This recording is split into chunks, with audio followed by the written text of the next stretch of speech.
É olhando para trás que nós sabemos o propósito de nossas vidas.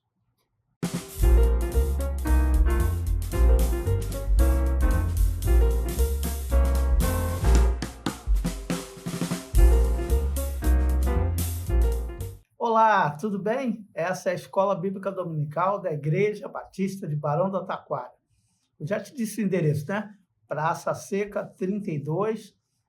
Nosso templo fica em frente à estação do BRT da Praça Seca.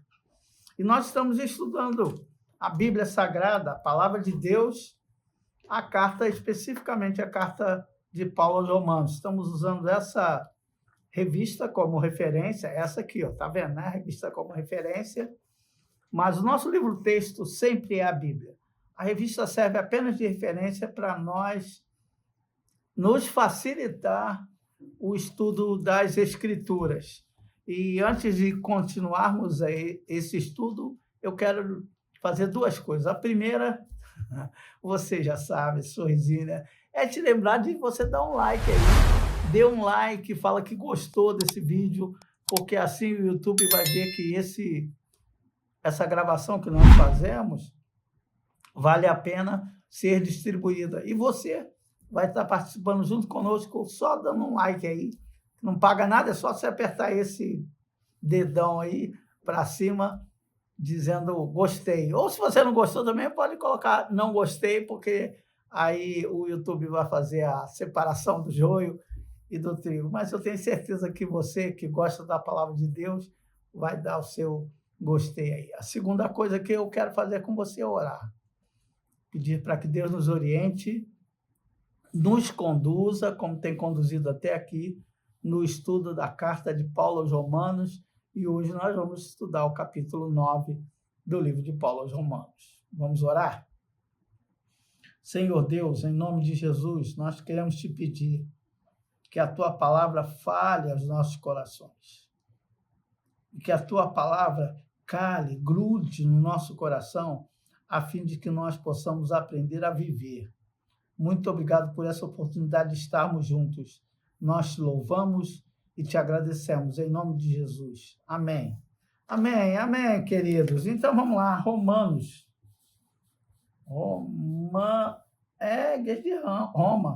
Romanos.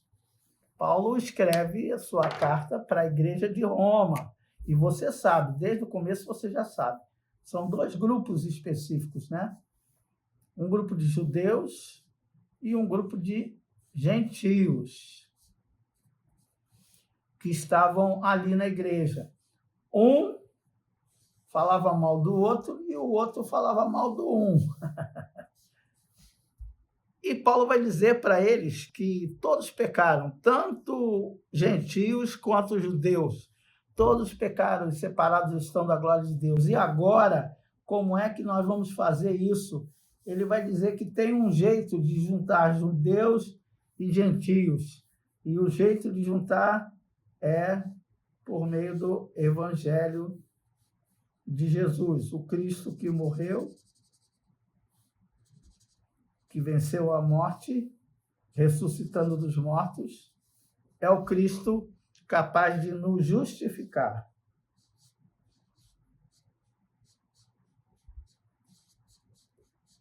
Nos tornar justos.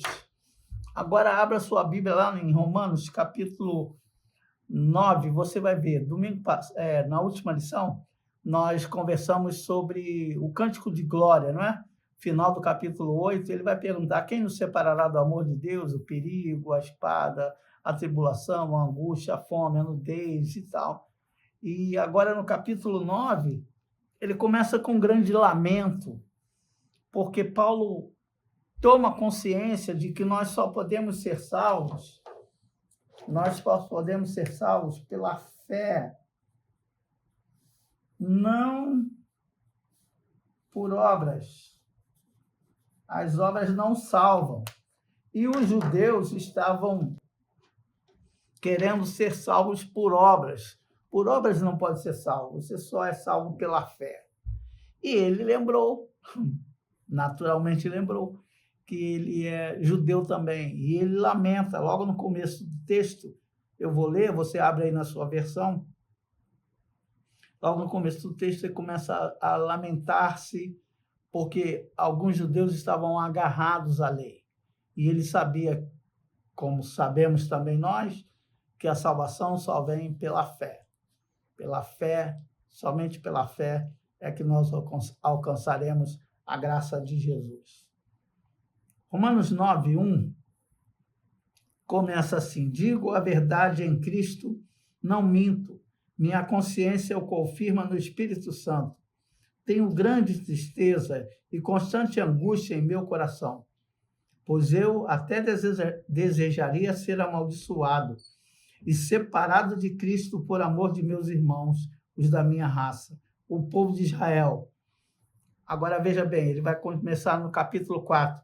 Deles é a adoção de filhos, deles são a glória divina, as alianças, a concessão da lei, a adoração no templo e as promessas.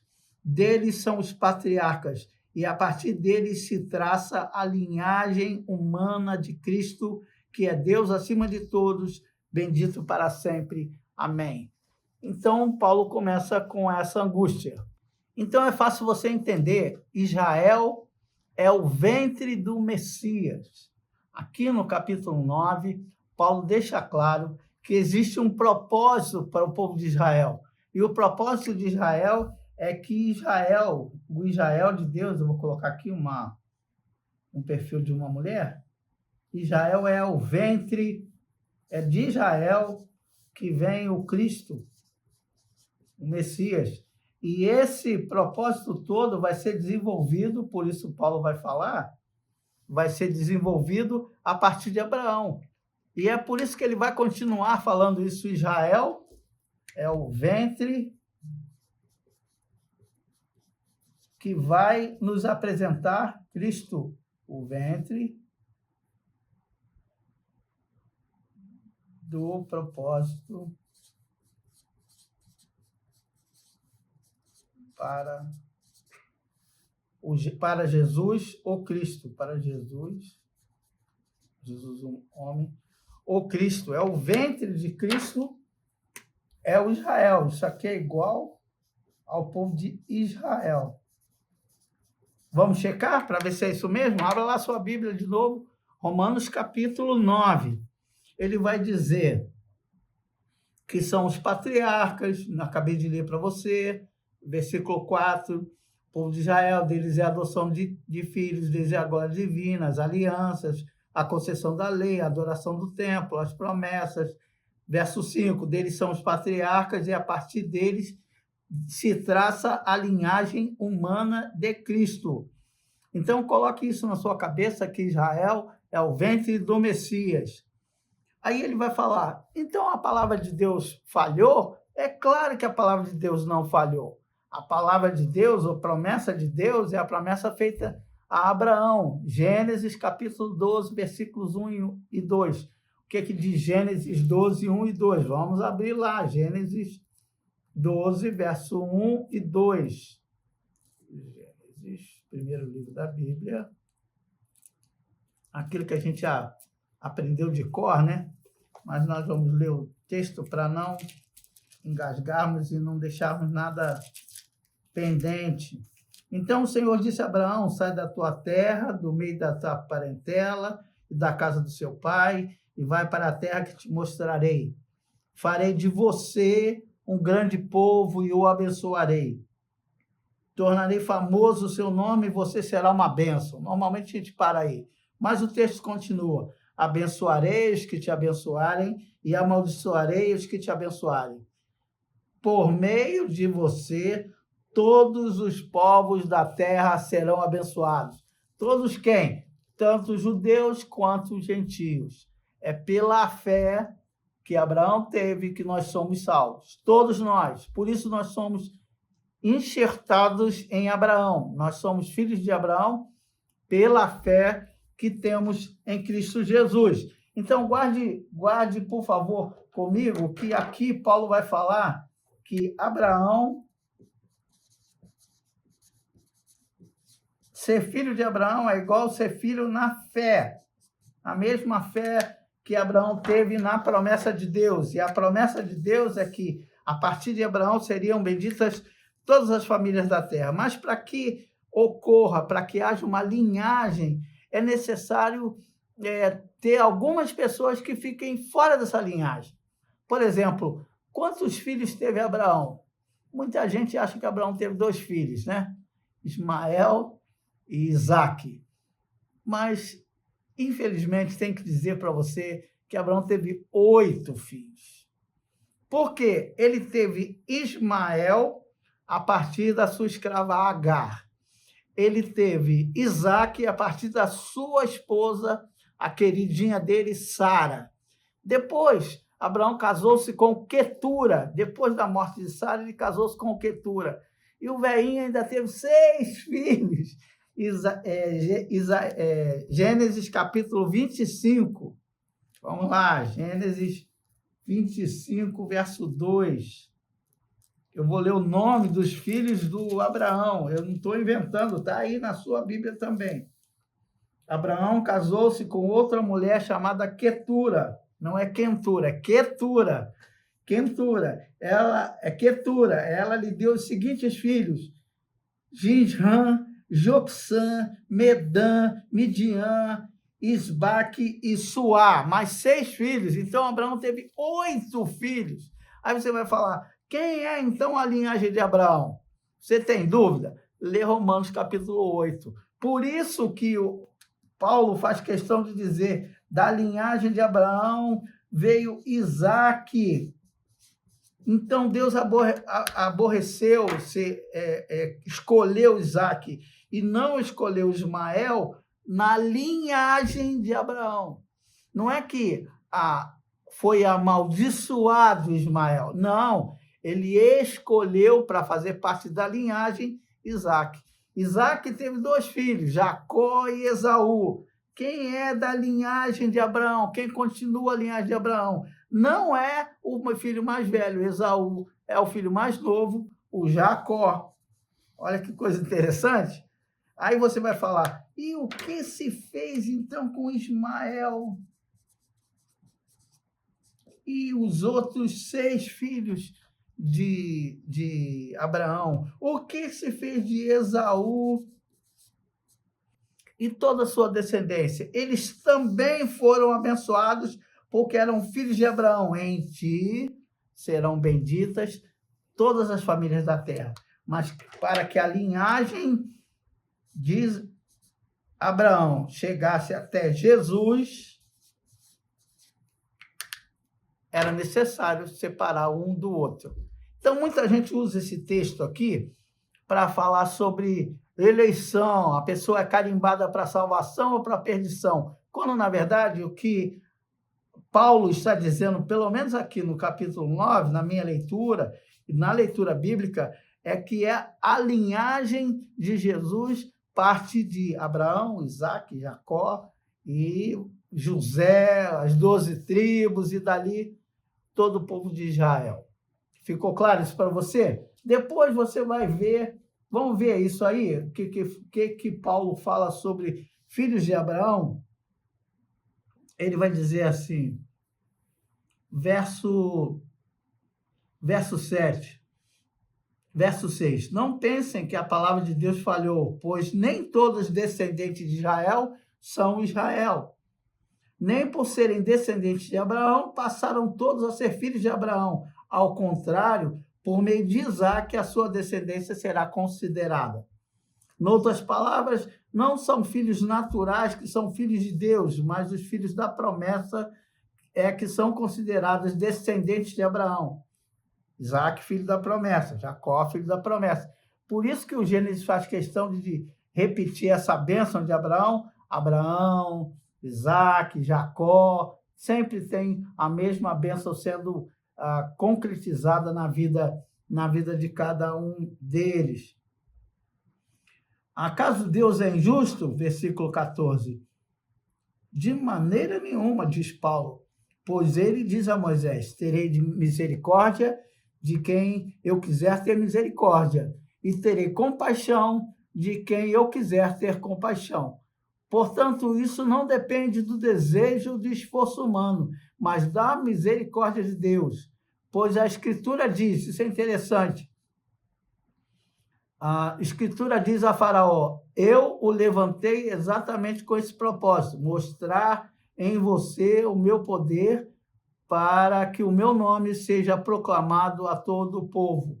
Portanto, Deus tem misericórdia de quem Ele quer e Ele endurece a quem Ele quer. Então, você e eu aprendemos que Deus seleciona algumas pessoas. E aqui você tem a dureza de Faraó, mas nós temos vários textos no livro de Êxodo dizendo que o Faraó endureceu o coração. Lembra-se de que falou Romanos capítulo 1, que Deus os entregou seus próprios desejos? Ok, se Faraó quer ficar com o coração endurecido, Deus fala, então endureça seu coração para você descobrir quem eu sou de verdade, e Deus se revela através daquelas 10 pragas que ele vai colocar sobre aquele povo do Egito. Depois, finalmente, vai aparecer a incredulidade de Israel, e aqui é uma coisa interessante, vasos de honra e vaso de desonra. O que é vaso de honra e vaso de desonra? Deus, o oleiro faz, o Paulo está fazendo uma comparação, que o oleiro faz vasos de honra e faz também vasos de desonra. Do mesmo barro, faz um para uma coisa e outro para outra. Esse vaso aqui pode ser uma caneca, não pode? Uma caneca lembra você que água, né? Você pega a caneca e toma água. Mas também tem um formato de um pinico. O pinico, o que você faz no pinico? Não precisa falar para mim, eu já entendi. Você entendeu também. O que coloca água é vaso de honra. O que você coloca seus detritos é vaso de desonra. Os dois foram feitos do mesmo barro. Qual é a diferença de um e do outro? A diferença é a utilidade de um e de outro. Mas eu vou dizer para você, há alguns pinicos tão bonitos que poderiam ser muito bem enfeites de mesa com plantas ornamentais maravilhosas. Inclusive, na casa da minha avó tinha um pinico de louça que era todo enfeitado de umas flores lindas. Depois que eu descobri que aquilo era um pinico, era um vaso de desonra, e a minha avó transformou o vaso de desonra num vaso de honra. O que você acha que Deus faz conosco? Nós somos feitos e podemos ser feitos vasos de desonra, mas nas mãos de Deus, nas mãos do Mestre, Ele transforma a nossa vida em vasos de honra, para a honra dEle, para a glória dEle e para o louvor do seu nome. Eu espero que você tenha entendido muito claramente isso. Israel é o ventre do Messias. E aí Deus separa quem é que vai fazer parte dessa linhagem, e nós temos toda a história desse povo aqui nas Escrituras. Depois, ele tem vasos de honra e vasos de desonra. O que nós sabemos, no fundo da alma, é que Deus quer, como diz Paulo numa de suas cartas lá a Tito, Deus quer a salvação de todos os povos. Você tem a sua chance de abrir o seu coração, deixar Jesus entrar e ser um vaso de honra para o Senhor. Deixa Ele te usar e transformar aquilo que parece desonra em bênção para a sua vida, como nós vimos na lição passada. Ele transforma nossa mente e nossos corações para a honra, para o louvor, para a glória do seu nome. Que você tenha uma semana abençoada na presença do Senhor. Amém.